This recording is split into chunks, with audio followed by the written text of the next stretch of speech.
What's the root cause of terrorism? I have thought long and hard about this, and I think there are many examples one can think of in which one has seen that the root cause of a terrorist act has a political objective which perhaps many people will sympathise with.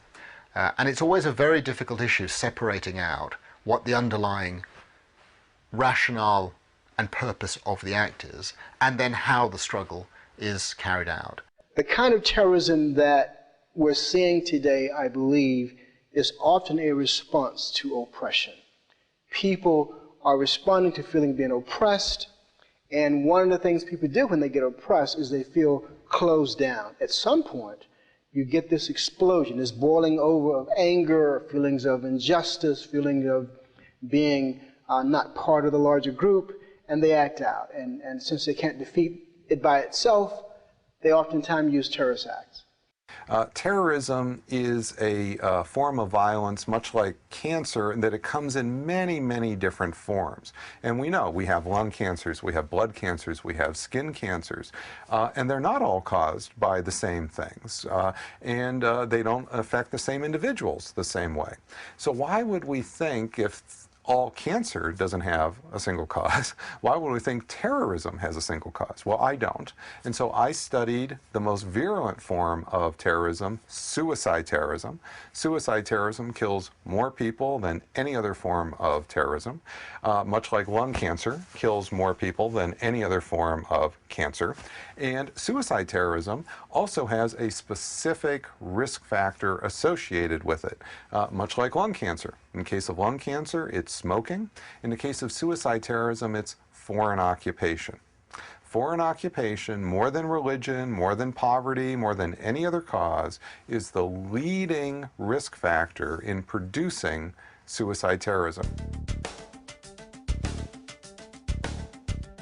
While politicians have constantly promoted the notion that the root causes of terrorism are mainly ignorance and poverty, Dr. Robert Pape wrote in his book, Dying to Win, that over 95% of suicide bombings throughout the world had the same strategic objective, and that is to compel foreign armed forces to withdrawing from their country.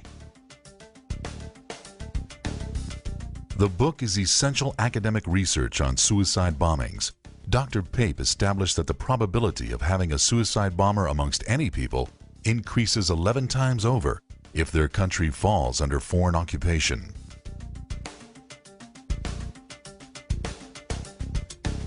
Very often, if you dig away at the root causes of areas and parts of the world where violent conflict has erupted, where terrorist activity has taken place, and it goes back to time immemorial, one sees at the heart of this very often issues not just of poverty, most likely, in my view, not of ignorance, but of a sense also of injustice at some wrong that has been done and that is continuing over time, that is not being addressed.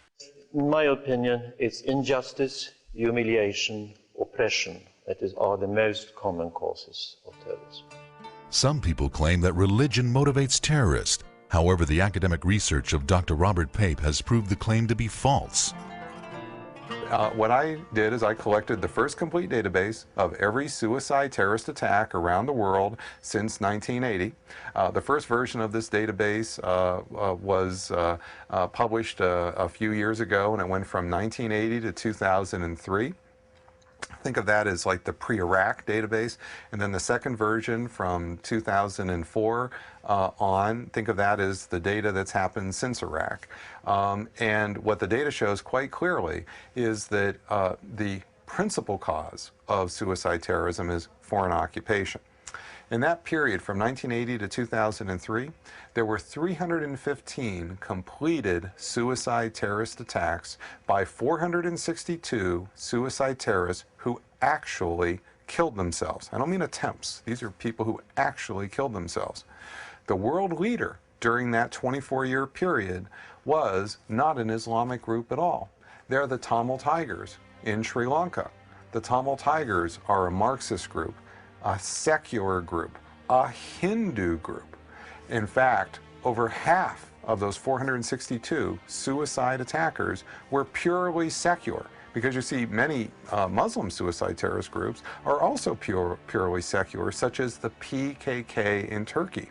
The PKK in Turkey, which did numerous suicide attacks in the 1990s, is again a Marxist, read anti-religious suicide terrorist group.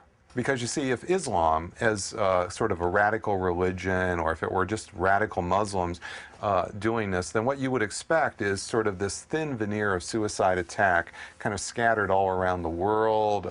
You would expect that, oh, there's 1.4 billion Muslims, you know, there's this teeny tiny fringe of Muslims kind of everywhere who'd be willing to do suicide attack, but that's not the way the data looks. It's really concentrated, and it's really concentrated in occupations.